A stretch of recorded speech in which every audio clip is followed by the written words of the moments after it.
ఒక మహాభక్తుడు గడపగా కూడా మారిపోతాడా? అటువంటి గడప ఎక్కడ ఉంది? మరి గడపగా మారిపోయిన తర్వాత నిరంతరము స్వామిని ఎలా సేవించుకుంటున్నాడు? ఒక గడపకి ఇంత విలువ నేటికి ఉందా? ఒక మహారాజు మహాభక్తుడిగా మారి వెంకటేశ్వర స్వామిని ఏమడిగాడు?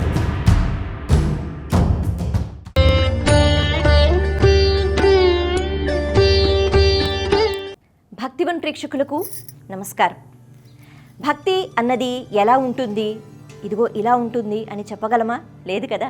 అయితే ఒక మహాభక్తుడు వెంకటేశ్వర స్వామిని కొలుచుకుంటూ, స్వామి నేను ఎప్పుడు నిన్నే చూస్తూ ఉండాలి, మరి మనుషులం కదా, మనం అందరం ఎలాగో వెళ్ళిపోవాలి, అయితే మరి నేను వెళ్ళిపోయిన తర్వాత నా పరిస్థితి ఏమిటి, నిన్ను చూడగలుగుతానా, ఇలా ఎప్పుడు నిన్ను చూస్తూ నీకు సేవలు చేసుకోగలుగుతానా?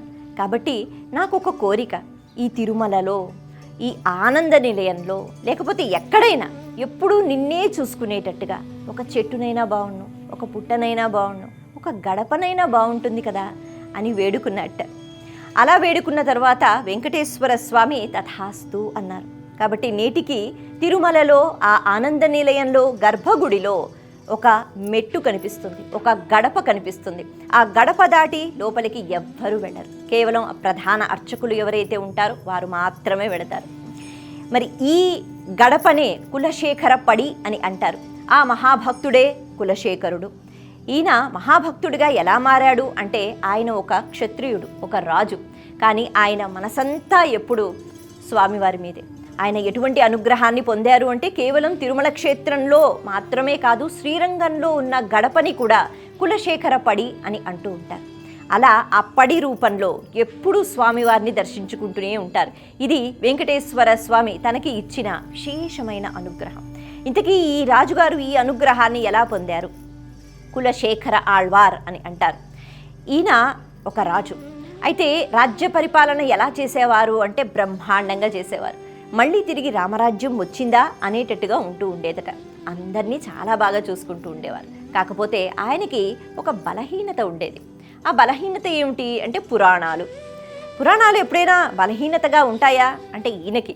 ఎందుకు అంటే, ముఖ్యంగా రాముడు అంటే చాలా ఇష్టం ఈ శ్రీ మహావిష్ణువు యొక్క స్వరూపాలలో. అందుకే ఎప్పుడూ రామాయణం వింటూనే ఉండేవారట. మనకి రామాయణం వినడం అంటే ఎప్పుడైనా రామనామ స్మరణ చేసుకోవడమో, లేకపోతే ఆ కథ తెలుసు కదా, మొన్నే చదువుకున్నాం కదా అని కొంతకాలం తర్వాత చదువుకోవడం, ఇలా చేస్తూ ఉంటాం. కానీ ఆయన ప్రతిరోజు వింటూ ఉండేవారట రామాయణాన్ని. ఎంతోమంది పెద్దలు ఉంటారు కదా, మహాపండితులు ఉంటారు, వాళ్ళని ప్రతిరోజు పిలిపించుకోవడం, రామాయణ కథ చెప్పించుకోవడం. ఆయనకి అలవాటు లేదా, తెలియదా అంటే ప్రతిరోజు వింటూ ఉంటారుగా. సరే, మరి ఇంతటితో అయిపోయిందా? లేదు. ఇబ్బంది అంతా ఎక్కడొచ్చేది అంటే, అలా కథ వింటున్నప్పుడు, అంటే ఒక అరణ్యకాండ గురించి చెప్పుకుంటున్నప్పుడు, అక్కడ ఖరదూషణులు అనే రాక్షసులతో రాముల వారు ఒక్కరే ఉంటారుగా, అప్పుడు యుద్ధం చేస్తారు. మనకి ఇది తెలుసు. రామాయణంలో వాళ్ళు 14,000 మంది రాక్షసులు.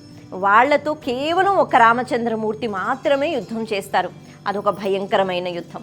మరి అలా ఏవైనా విషయాలు చెప్తున్నప్పుడు ఆయన పూర్తిగా అందులో నిమగ్నం అయిపోయి, అయ్యో నా రామచంద్రమూర్తి ఒక్కడే ఉన్నాడా, ఏం చేస్తున్నారు అందరూ, నేనిక్కడ ఎందుకు ఇలా ఉన్నాను అని గబగబా లేచి కత్తి పట్టుకుని గుర్రం ఎక్కి ఆయన వెళ్ళిపోతూ ఉండేవారట. అలాగే సీతమ్మ వారిని రావణాసురుడు తీసుకుని వెళ్ళిపోయాడు అంటే, ఎవ్వరూ లేరా రక్షించడానికి అనేటట్టుగా ఆందోళన చెందుతూ, మరి సముద్ర తీరంలో వారధి కట్టాలి అంటే నేను కూడా వెళ్ళిపోతానని సముద్రం దగ్గరికి వెళ్ళిపోవటం, ఇలాంటివన్నీ చేస్తూ ఉండేవారట. అక్కడ ఉన్న ప్రజలు లేకపోతే మంత్రులు వాళ్ళందరూ బెంగపెట్టుకునేవారు. పురాణాన్ని అలా విని విడిచిపెట్టాలి, భక్తితో నమస్కారం చేసుకోవాలి. కానీ ఈయనేమిటి అందులో దూరిపోతూ ఉంటారు. ఎప్పుడో జరిగిన త్రేతాయుగం నాటి రామాయణం ఆయనకి కళ్ళ ముందు పాత్రలు కనిపిస్తూ ఉండేవి. ఆయన ప్రతి కష్టం ఏదైతే ఉందో దాన్ని తన కష్టంగా భావించి వెళ్ళిపోతూ ఉండేవారు. ఒకరోజు ఆయన అలాగే గుర్రం మీద వెళ్ళిపోతూ ఉంటే రామచంద్రమూర్తి, అయ్యో నా భక్తుడు పిచ్చివాడే తిరుగుతున్నాడని చెప్పి ఆయనకి కనిపించారట. ఏం బెంగపడవద్దు, సీతని తీసుకుని వచ్చాను, నువ్వు మళ్ళీ తిరిగి వెళ్ళిపో, ఇదిగో సీత నా పక్కనే ఉందని చూపించారట రాముడు. అవునా, అమ్మయ్య అయితే సీత దొరికిందా అని చెప్పి మళ్ళీ కులశేఖరుడు వెనక్కి రావడం జరిగిందట. ఇలాంటి సంఘటనలు ఎన్నెన్నో. అయితే మరి ఎప్పుడు ఇలా భగవద్ధ్యాసలోనే ఉంటే ఎలాగా? రాజ్య పరిపాలన చెయ్యాలి. ఎవరైనా వచ్చి నేను మహాభక్తున్నండి అంటే వాళ్ళకి అన్నీ అప్పచెప్పేవారట. భాగవతులు అంటే చాలా ఇష్టం అన్నమాట, ప్రాణం, అలా చూసుకుంటూ ఉండేవారు. కొంతకాలానికి ఇంకా ఆయనకి భక్తి పెరిగిపోయింది. మరి ఆ భక్తిలోనే ఎప్పుడూ ఉంటూ ఉండేవారు. మంత్రులు అనుకున్నారట, ఇలా వచ్చిన ప్రతి వైష్ణవులకి ఎంతో పెద్ద స్థానాన్ని ఇచ్చి ఈయన ఎప్పుడు భక్తి గురించే మాట్లాడుతూ ఈయన ఎప్పుడు రామ రామ అంటే ఎలా కుదరదుగా. అందుకే ఒక ఉపాయం ఆలోచించారు. ఈ కులశేఖర మహారాజు ఈయన దగ్గర రామచంద్రమూర్తి యొక్క ఒక అద్భుతమైన విగ్రహం ఉండేది. దానికి విశేషమైన ఆభరణాలు ప్రతిరోజు మారుస్తూ వేస్తూ చక్కగా పూజలు చేసుకుంటూ ఉండేవారనమాట. అయితే ఆ ఆభరణాలని కావాలనే మాయ చేసేసారట. చేసి మీరు అందరినీ నమ్మేస్తూ ఉంటారు, ఎవరైనా భక్తులు అని వస్తే వాళ్ళని అలా కూర్చోబెడతారు, మరి మీరు అనుకున్న భక్తులు అని ఎవరైతే ఉన్నారో వాళ్ళందరూ దొంగలు. ఎందుకంటే వాళ్ళు వచ్చారు, పూజ చేసినట్టే ఉన్నారు, వాళ్ళు స్వామివారి యొక్క విగ్రహాన్ని దొంగతనం చేశారు అని చెప్తారట. అంటే అలా చెప్పినా కొద్దిగా భాగవతుల మీద మనస్సు బయటికి వచ్చి ఆయన బాహ్య ప్రపంచంలో ఉంటారేమో అని. అయితే ఈ మాట విన్న వెంటనే ఈ రాజుగారికి చాలా కోపం వచ్చింది. అవునా, వైష్ణవులు అలా ఉంటారా? మహాభక్తులు భాగవతులు ఇలా ఉండరు, మరి నేను నిరూపణ చేస్తాను అలా ఉండరు అని చెప్పి ఒక కుండ తీసుకుని రండి అన్నారట. రాజుగారు కదా, ఏది చెప్తే అది చెయ్యాలి. కుండ తీసుకుని వచ్చారు. అక్కడితో ఆగలేదు, భయంకరమైన అంటే విషపు సర్పాలని అందులో వేయండి అన్నారట. అందరూ ఆశ్చర్యంగా చూస్తున్నారు, ఏం చేస్తారు అని. ఆ విషపు సర్పాలను ఆ కుండలో పెట్టారు. పైన ఒక గుడ్డ కట్టారు. ఇప్పుడు ఒక చిన్న రంధ్రం లాంటిది ఏర్పాటు చేశారు. ఆయన అంటారట, నిజంగా వైష్ణవులు అన్నవాళ్ళు అంటే మహాభక్తులు అని నేనెవరినైతే నమ్ముతూ ఉంటాను, వాళ్ళు ఇలాంటి పనులు గనక చేసినట్లయితే ఇదిగో నేను నా చెయ్యి ఈ కుండలో పెడుతున్నాను, ఇలా పెట్టిన వెంటనే ఆ సర్పాలు నన్ను కాటు వేస్తాయి, ఆ శిక్ష నేను అనుభవిస్తాను. ఒకవేళ కాదు అంటే మాత్రం నాకేమీ కాదు అన్నారట. అలా అమాంతంగా చేతుల్ని లోపల పెట్టేశారు. ఇప్పుడు మంత్రులు బాధపడుతున్నారట, అయ్యో అనవసరంగా మనం ఈ పని చేసాం, ఇదేమిటిది రాజుగారు ఇలాంటి పని చేస్తున్నారు. ఎందుకంటే చిన్న కుండ కదా, అందులో సర్పాలు ఉన్నాయి, చెయ్యి పెట్టిన వెంటనే అవి కాటేయకుండా ఉంటాయా? కానీ విచిత్రం ఏమిటి అంటే ఆయన నమ్మకం అటువంటిది. భగవంతుడు కాపాడాడు. అలా ఆ కుండలో చెయ్యి పెట్టిన పాములు మాత్రం కాటేయలేదు. అప్పుడు ఆయన అన్నారట, చూసారా, వైష్ణవులు ఎప్పుడు అలాగే ఉంటారు, భాగవతులు అలాగే ఉంటారని. సరే, ఇక వాళ్ళు ఏమీ చెయ్యలేక నమస్కారం పెట్టారు, ఈయనైతే మనం ఎలాగో మార్చలేమని. ఆ తర్వాత ఆయనకే అర్థమైంది, నేను ఇలాగే ఉంటే ఇక రాజ్య పరిపాలన అవ్వదని. రాజ్యాన్ని అప్పచెప్పారు. శ్రీరంగం పుణ్యక్షేత్రానికి వెళ్ళారు. అక్కడ కూడా రంగనాథ స్వామికి ఎన్నో సేవలు చేసుకున్నారు. ఆ తర్వాత తిరుమల కూడా వెళ్ళారు. అక్కడ వెంకటేశ్వర స్వామి యొక్క ఆ నిలువెత్తు విగ్రహాన్ని చూసి, అసలు ఆ విగ్రహాన్ని చూస్తే ఎవరికైనా కొద్దిగా అయినా పక్కకి జరగాలని అనిపిస్తుందా? లేదు కదా. నిలువెత్తు ఆ స్వరూపాన్ని చూసి మురిసిపోతూ ఎప్పుడు సేవలు చేస్తూ ఉండేవారట. ఇక ఆయన వెళ్ళిపోయే సమయం వచ్చినప్పుడు, అంటే బాగా పెద్ద వయసు వచ్చినప్పుడు బెంగపెట్టుకున్నారు.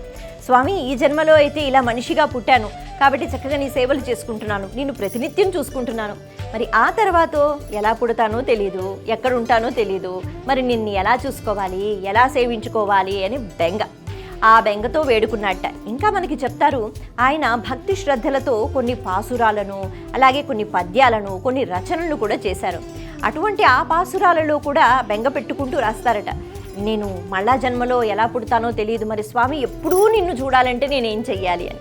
ఇప్పుడు ఆయన వేడుకుంటారు వెంకటేశ్వర స్వామిని, స్వామి ఈ తిరుమలలోనే ఒక చెట్టునైనా బావుండు, పుట్టనైనా బావుండు, ఒక గడపనైనా బావుండు, బండరాయినైనా బావుండు, అలా శాశ్వతంగా ఉండిపోతాను నిన్ను చూసుకుంటూ అని. దానికి స్వామివారు కరిగిపోయి సరే అని చెప్పి ఒక గడప రూపాన్ని ధరిస్తామన్నారు. అందుకే తిరుమలలో ఆనంద నిలయంలో ఉన్న గడపని కులశేఖర పడి అంటాం. అది ఎవరూ దాటి వెళ్ళరు. కారణం ఏమిటి అంటే భగవంతుడికి ఆ గడపకి మధ్యలో ఎవ్వరూ ఉండకూడదు. ఆ గడప రూపంలో కులశేఖరుడు నీటికి స్వామివారిని దర్శించుకుంటూ ఉంటారు. ఇది కదా భక్తి అంటే.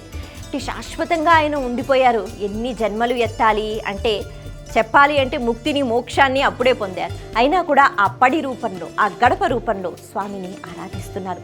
అంతగా భక్తులుగా మనం మారగలమా? బహుశా లేదేమో. కానీ ఆ మాత్రం ప్రేమ చూపించిన, ఆ మాత్రం భక్తి చూపించిన భగవంతుడు ఎన్నో వరాలు ఇవ్వడానికి సిద్ధంగా ఉంటాడు అని చెప్పడానికి ఇంతకన్నా పెద్ద ఉదాహరణ, నిదర్శనం ఇంకొకటి ఉండదు.